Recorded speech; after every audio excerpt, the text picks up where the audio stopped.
بسم الله الرحمن الرحيم الحمد لله رب العالمين وصلى الله وسلم وبارك على نبي الكريم. Chers frères et sœurs en islam, assalamu alaikum wa rahmatullahi wa barakatuh. Nous sommes ravis de vous retrouver aujourd'hui pour parler encore de notre thème, parmi les thèmes qui ont été choisis pour les traiter pendant ce mois béni, considérant que c'est le moment propice de changer notre mentalité, de faire évoluer les choses dans la bonne direction, de manière qualitative. Notre thème d'aujourd'hui, c'est Ramadan et l'investissement du temps. Comme vous le savez, mieux que moi, le temps, c'est l'élément déterminant de notre vie ici sur Terre. Il sera encore déterminant dans l'au-delà. Et ce temps-là, malheureusement, souvent est mal géré ou est ignoré même. Raison pour laquelle on n'arrive pas à jouer le rôle important qu'on devait jouer pour influencer, pour impacter la vie humaine. Si on essaie de regarder le Coran attentivement, on verra que le temps est présent, du début à la fin du livre sacré. Un autre aspect, quand on lit le Coran attentivement, on verra qu'Allah subhanahu wa ta'ala jure par le temps. Il jure par le temps de manière globale. Wal Asr, ça c'est une sourate parmi les plus courtes, mais parmi les plus importantes aussi, qui définit le cadre global de la vie d'un croyant. Peut-être on pourra y revenir, Inch'Allah ta'ala, dans un autre épisode. Mais il jure encore par certaines séquences du temps. Wal layli, par la nuit, wal duha, wal layli, wal duha. Donc tout cela montre que le Coran essaie d'attirer notre attention sur l'importance capitale du temps. Non seulement ici-bas, mais dans l'au-delà. Dans le Coran, c'est écrit, noir sur blanc, que les gens seront interrogés devant Allah subhanahu wa ta'ala après leur résurrection. On leur demandera, vous avez vécu combien de temps dans le monde, dans la vie ici-bas? La situation sera tellement difficile, la réponse sera étonnante.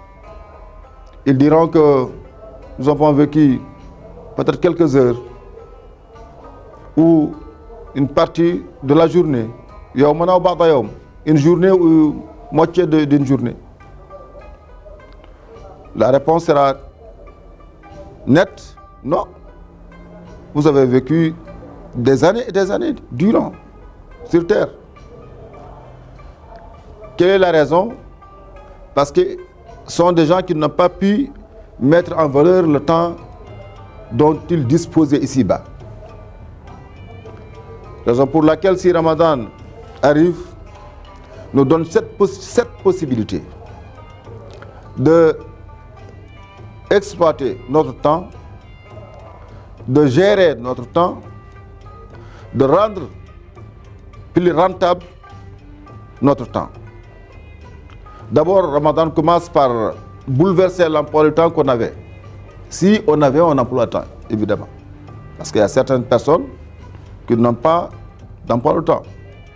Ils se réveillent, ils mangent, ils courent toute la journée pour revenir et dormir. Donc, après la naissance, ils vont traverser cette vie-là et ensuite ils vont finir par être enterrés quelque part, sans emploi du temps. Donc Ramadan, quand il revient chaque année, en revenant, il exige de nous de changer notre emploi du temps, de se réveiller plus tôt, de changer notre programme de bouffe pendant la journée, de changer notre itinéraire peut-être, notre fréquence durant la journée. Combien de fois aller à la mosquée, combien de rakats prier pour le nawafil. Donc tous ces changements prouvent que le Ramadan prend en charge la notion du temps dans la vie d'un croyant, dans la vie d'un être humain tout court. Donc d'abord il faut sentir que le temps est déterminant pour notre réussite ici, mais aussi encore pour être heureux parmi les élus d'Allah subhanahu wa ta'ala qui vont accéder au paradis les plus élevés. Il faut d'abord savoir gérer notre temps ici. Est-ce que j'ai suffisamment de temps? Oui.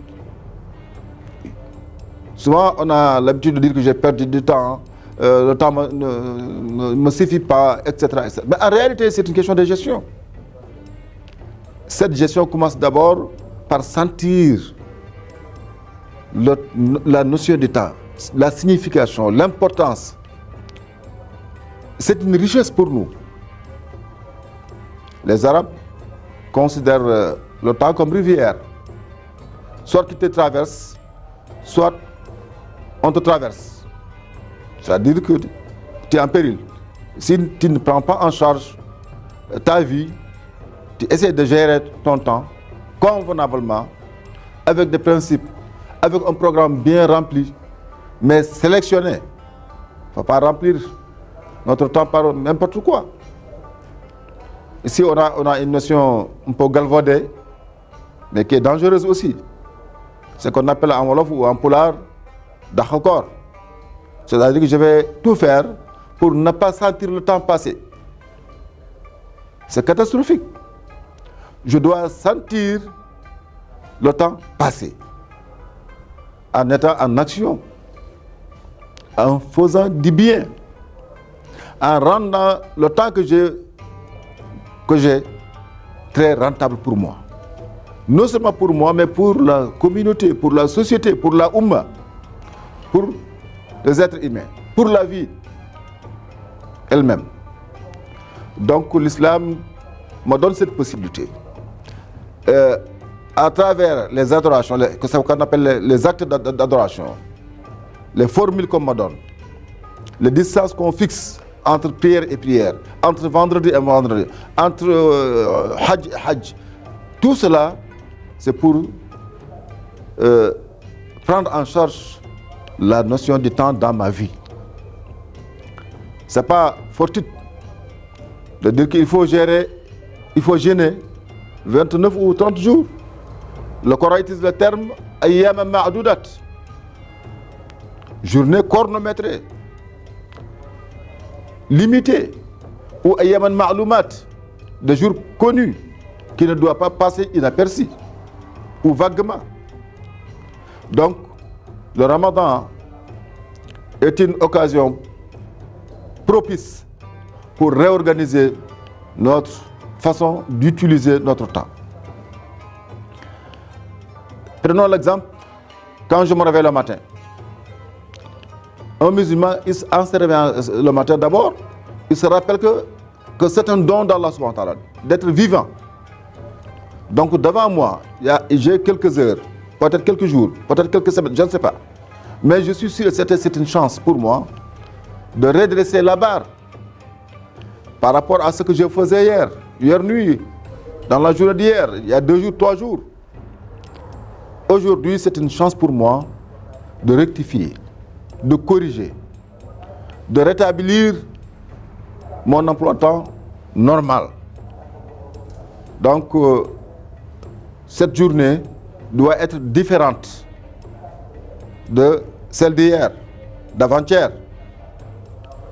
C'est de cette façon-là que j'arrive à dire que aujourd'hui je vais réaliser tel et tel objectif en échelonnant mes objectifs.